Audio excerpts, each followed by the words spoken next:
You know, it took a minute for the heart to really trust in this method. We just thought, oh my gosh, it's so countercultural to do something like this. I think that was the hardest part. At the time, we didn't know anybody else who was doing this. We didn't know anybody else who even had heard of it. Right. So we thought, wow, are we really gonna do this? How are we gonna make this happen? Natural family. Natural family. Natural family. Natural family. Natural family planning. I used to be more of the library Catholic, if you will, where you pick and choose what would work for you. Birth control was very much in my mind something that would be fine.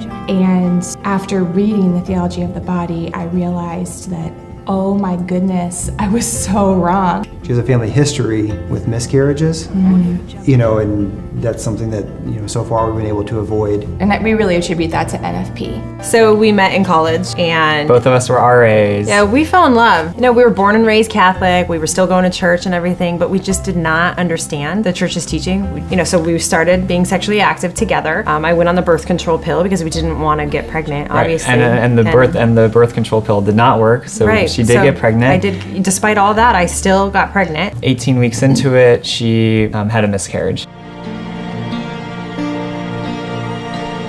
It felt like this is a sacred act for two people who are married, who have been in the sacrament of marriage. Like, this is no small matter. This is not something small to be playing with.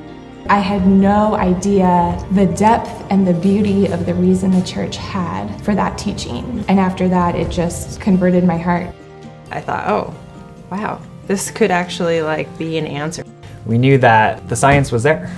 And so from then on, we just trusted in God. I really like the deeper relationship, the communication that it fosters, you know, and then that transitions into other areas that maybe things are tough to talk about, but you get that trust and those communication skills developed in this area.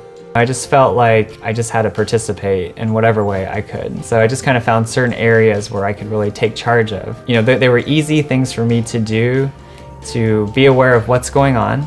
So again, you know, we have to make the decision together each month. I think those periods of abstinence are good too. We've talked about like the non-sexual touch. Think of like the love languages to kind of fulfill that desire without sexual intimacy. If you kind of turn it around, you can really use it as a positive and a sacrifice to God. And I think for me, that was huge. You know, to have John's support and his help with charting, it means everything. Really, just talking about it brings you closer, you know, aside from using it and then using it on top of it, but just even being able to talk about something so sensitive and personal. You know, it makes me feel like it's not all on me, which is how I felt when I was on the pill. With this, you know, both of us do it together, and really it's in both of our best interest if we both do it together. So it means a lot to me to know that, you know, any decisions we make them together.